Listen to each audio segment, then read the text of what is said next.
안녕하세요. 오늘의 일일 교수 원자력연구원의 파동입니다. 오늘은 활력에너지 원자력에 대해 알려드리려고 해요. 원자력이 어떻게 활력에너지가 되었고 앞으로도 어떻게 그 역할을 지속할 수 있을지 설명드리고 많은 분들이 잘 모르시거나 오해하고 있는 원자력에 대한 몇 가지 사실을 바르게 알려드리려고 합니다. 파동이와 함께 시작해 보실까요? 이번 강연은 크게 3편으로 구성했습니다.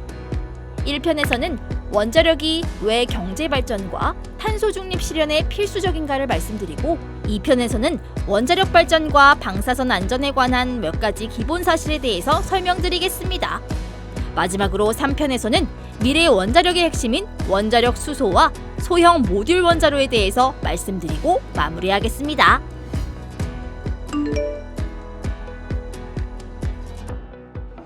우리나라는 지난 40여 년간 급격한 경제 성장을 이루었습니다.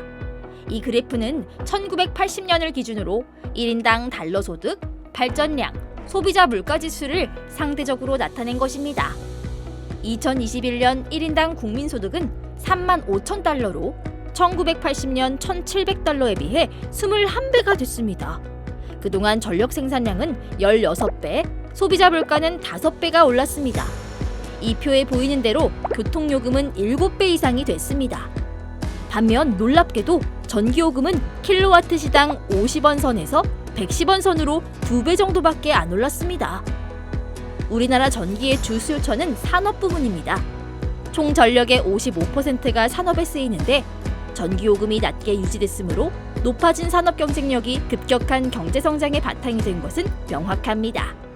이렇게 전기요금이 낮게 유지된 기저에는 원자력이 있습니다.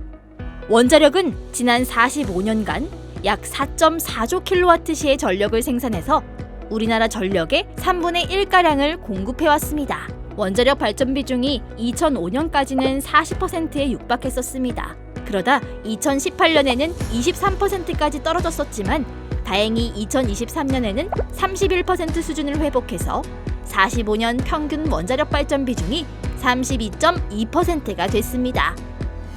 원자력 발전 단가는 LNG나 태양광보다 훨씬 싸고 심지어 석탄보다 쌉니다. 더구나 원자력의 원료인 우라늄은 국제 정세의 영향도 적게 받아 꾸준히 낮은 가격을 유지할 수 있었습니다. 한전은 원자력과 석탄, LNG 발전소에서 각각 다른 단가로 전기를 사서 같은 가격으로 팝니다. 여기 파란 선이 평균 구입 단가 혹은 평균 발전 단가입니다. 빨간 선은 전기요금과 관련된 전기 판매 단가입니다. 2010년대의 평균 발전 단가는 킬로와트 시당 약 90원 정도였고 판매 단가는 110원 정도였습니다. 2022년에는 우크라이나 러시아 전쟁 여파로 LNG와 석탄 발전 단가가 급등해서 평균 발전 단가가 162원으로 올랐습니다. 그런데 판매 단가는 소폭 인상된 121원에 머물렀습니다. 급기야 2023년에는 전기료가 153원 선으로 2, 3년에 비해 40%가량 대폭 올랐습니다. 그래프를 보면 전기요금 인상을 최소화하기 위해서는 원자력 발전 비중을 늘려야 하는 걸 확실히 알 수 있습니다. 전기요금은 경제 활력에 큰 영향을 미치기 때문에 에너지 자원이 부족한 우리나라에서는 경제 발전을 위해 원자력이 필수입니다. 원자력은 기본적으로 고밀도 에너지원이라는 특성이 있습니다. 이것이 원자력의 경제성과 공급 안정성의 원천이 됩니다. 원자력이 밀도 높은 에너지인 이유는 원자력의 원천이 되는 핵반응 1회당 에너지가 화력 발전의 원천이 되는 화학반응 1회당 에너지보다 최소 100만 배 이상 높기 때문입니다. 우라늄 235 1g으로 석탄 3톤에 해당되는 에너지를 낼 수 있습니다. 우라늄 235는 1kg만으로도 1기가와트 원전의 하루 발전량에 해당되는 막대한 에너지를 냅니다. 이러한 고밀도 에너지 특성 때문에 원전은 연료를 매우 적게 사용합니다. 1기가와트 발전소 1년간 연료 소비량은 우라늄의 경우 25톤 정도인데요. 반면 석탄은 290만 톤, LNG는 105만 톤입니다. 원전은 연료를 적게 쓰기 때문에 발전 단가에서 연료비가 차지하는 비중이 10%밖에 안 됩니다. 그래서 원료 원가 등락에 따른 발전 원가 영향이 미미합니다. 원전 발전 원가가 50원이라 하면 연료비가 5원이니까 연료비가 2배가 돼 10원이 돼도 발전 원가는 55원으로 10% 오르는데 그칩니다. 또 원자력은 장기분해 연료 저장이 용이합니다. 원자력이 다량의 연료 저장에 얼마나 효과적인지는 이 두 사진이 잘 보여줍니다. 원전은 여기 보이는 100제곱미터 공간에 25년치 연료를 저장할 수 있습니다. 사용 후 핵연료 저장 면적도 동일 수준입니다. 반면 LNG의 경우 100만 제곱미터로 왼쪽보다 10,000배나 되는 넓은 땅에 1년치 LNG밖에 저장하지 못합니다. 즉 25만 배나 차이가 나는 겁니다. 이렇게 원전은 연료 저장이 용이하고 발전 원가가 연료비 등락에 영향을 적게 받기 때문에 국가에너지 안보 강화에 아주 효과적입니다. 이제 탄소 중립 주제로 넘어가겠습니다. 지구온난화는 산업혁명 이후 지금까지 꾸준히 진행되었습니다. 왼쪽 그래프에 보이는 대로 지구 평균 온도는 꾸준히 증가하는 추세이고 급기야 2023년에는 1900년 이전 50년 평균 온도보다 1.54도가 높아졌습니다. 지구온난화의 여파는 빙하해빙과 이로 인한 해수면 상승입니다. 나사는 위성으로 지구 해수면 높이를 측정하는데 지난 30년간 해수면이 10cm가량 상승했다고 합니다. 이런 지구온도 상승은 대기유동을 활성화시켜서 기상이변이 매년 4.4%씩 증가하고 그 대처 비용도 연간 2천억 달러 수준에 도달했습니다. 1960년대 초반 320ppm대였던 지구의 이산화탄소 농도는 현재 420ppm을 넘어섰습니다. 이산화탄소 농도 증가가 지구온도 증가를 유발한다는 사실은 남극 빙상의 얼음 기둥 성분 분석에서 과학적으로 밝혀졌습니다. 이 도표는 40만 년 전부터 지금까지 지구온도와 이산화탄소 변화 경향이 정확하게 일치함을 보여줍니다. 이러한 지구 이산화탄소의 급격한 증가는 인류의 화석연료 사용 급증에 의한 것이라는 것도 탄소 동위원 소비 측정 자료로부터 과학적으로 밝혀졌습니다. 대기 중 이산화탄소에는 탄소 동위원소인 탄소 13이 약 1% 정도로 존재하는데 최근에는 탄소 13의 농도가 점차 낮아지고 있습니다. 이는 식물이 광합성을 하면 식물 속 탄소 13 비중이 대기보다 낮아지는데 이 식물이 화석이 되어 만들어진 화석연료를 연소하면서 탄소 13의 비중이 낮은 탄소가 대기 속으로 방출되기 때문입니다. 화석연료 사용 증가로 인한 이산화탄소 증가로 기후변화 문제가 심각해졌음을 부정할 수 없게 되자 세계 137개국은 탄소 중립을 선언하고 목표 연도를 정했습니다. 대개는 2050년이 목표이지만 세계 최대의 이산화탄소 배출국인 중국은 2060년을 목표로 잡았습니다. 탄소 중립 수단으로 태양광과 풍력 발전이 세계적으로 급격히 확대되어 왔습니다. 지난 10년간 풍력은 3.4배가 늘어 그 용량이 1000기가와트를 넘어섰고 태양광은 10.5배가 늘어 그 용량이 풍력을 초과한 1400기가와트 이상이 됐습니다. 그런데 이렇게 급증한 태양광, 풍력 설비 중 43%가 중국에 설치되어 있다는 것은 아주 주목할 만한 사실입니다. 우리나라에서도 지난 6년간 태양광이 급격히 늘었습니다. 2017년에 세웠던 제8차 전력수급 기본 계획에서의 목표 설비 대비 거의 2배가량 늘었습니다. 그래서 2023년 우리나라 태양광 용량은 24기가와트, 발전량은 3.4기가와트년으로 태양광 선진국 반열에 들어섰습니다. 국토 면적당 태양광 발전량으로 보면 2022년에 우리나라가 태양광 대국인 일본을 제치고 네덜란드에 이어 세계 2위가 됐습니다.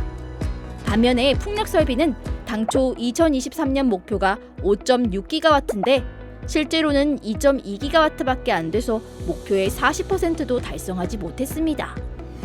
우리나라에서 이렇게 풍력 발전 확대가 더딘 것은 풍속이 그리 높지 않기 때문입니다. 풍력 발전량은 풍속의 세제곱에 비례합니다. 이 그림이 세계 풍속 분포도입니다. 우리나라 신안 앞바다에서 풍속은 최대 초속 7m 정도인데 세계 최대 해상 풍력 단지가 있는 영국 북해산 혼씨 앞바다는 보수적으로 봐도 초속 9m입니다. 신안과 혼씨의 풍속 차이가 얼마 나지 않는 것 같지만 풍력 발전량이 풍속의 세제곱에 비례한다는 사실을 떠올리면 발전량은 혼씨의 반도 되지 않습니다. 같은 풍력 발전기를 갖다 놓으면 발전 단가가 2배 이상이 된다는 의미입니다. 그래서 우리나라에서는 재생에너지 중 태양광을 늘릴 수밖에 없는데 태양광은 간헐성이라는 태생적인 약점이 있습니다. 낮에만 전기를 생산한다는 것인데요. 더구나 새벽과 저녁에는 발전량이 적고 정오 부근에는 몹시 높아서 변동성도 큽니다. 지난 정부의 2050년 탄소 중립 계획에서는 2050년에 전체 전력의 50% 정도를 태양광으로 공급하게 되어 있습니다. 이 그림은 하루 전력의 반을 태양광으로 공급한다고 가정할 때 전력 공급 모습을 보여주는 그림입니다. 이 빨간 선이 하루 시간대별 전력 수요선입니다. 초록선은 태양광을 제외한 다른 발전기로 발전하는 양입니다. 이 두 선의 차이를 태양광 발전으로 공급해야 합니다. 태양광은 이 하늘색 선 모양으로 발전합니다.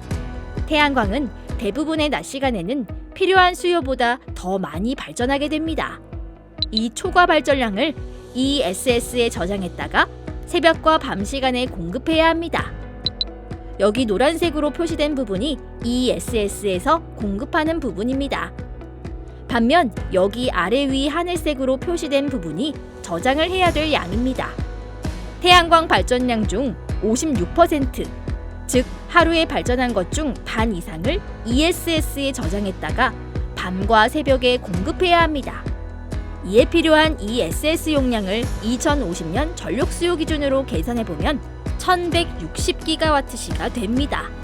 보통 1MW시 ESS 크기가 이렇게 화물 컨테이너 하나 정도인데요. 이런 컨테이너가 116만 개가 있어야 하는 겁니다. 어마어마한 양이지 않나요? 우리나라에 면이 1169개 있습니다. 면마다 1000개씩 컨테이너 설치해야 될 만큼 엄청나게 많은 양입니다. 위 자료에 따르면 ESS 구축 비용은 기가와트 시당 약 3.2억 달러라 1160기가와트시 용량의 ESS 구축에는 480조 원이라는 막대한 비용이 듭니다. 메가와트 시당 ESS 운용 비용은 태양광 발전 비용보다 훨씬 비쌉니다. 태양광 발전량 중 반만 저장한다고 해도 경우에 따라서는 저장 비용이 발전 비용보다 비싸질 수가 있습니다. 여기서 강조하고 싶은 것은 태양광은 태생적인 간헐성 문제 때문에 태양광 발전 운용 비용에는 꼭 저장 장치 운용 비용을 추가해야 한다는 겁니다.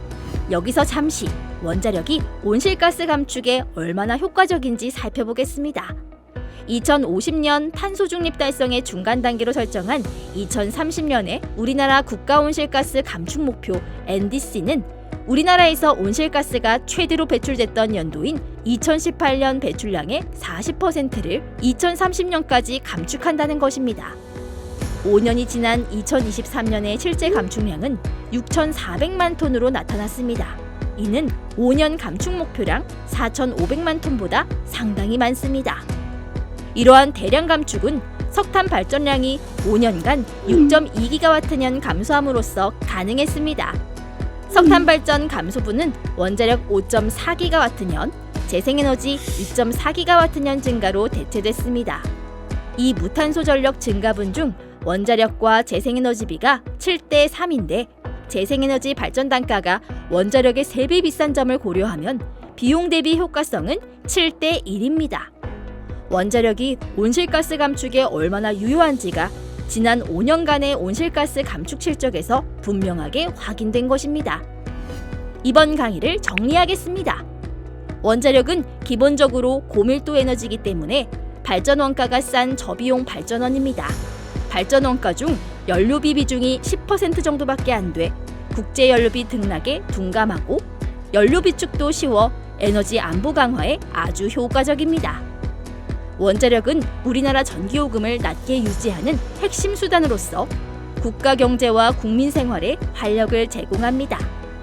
우리나라에서는 재생에너지만으로 탄소 중립 달성이 어렵습니다. 그 이유는 고비용성 때문입니다.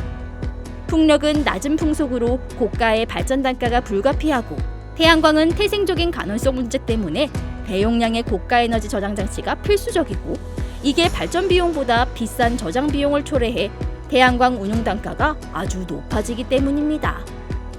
다음 시간에 계속됩니다. 기대해 주세요. 이상 하동희 교수였습니다.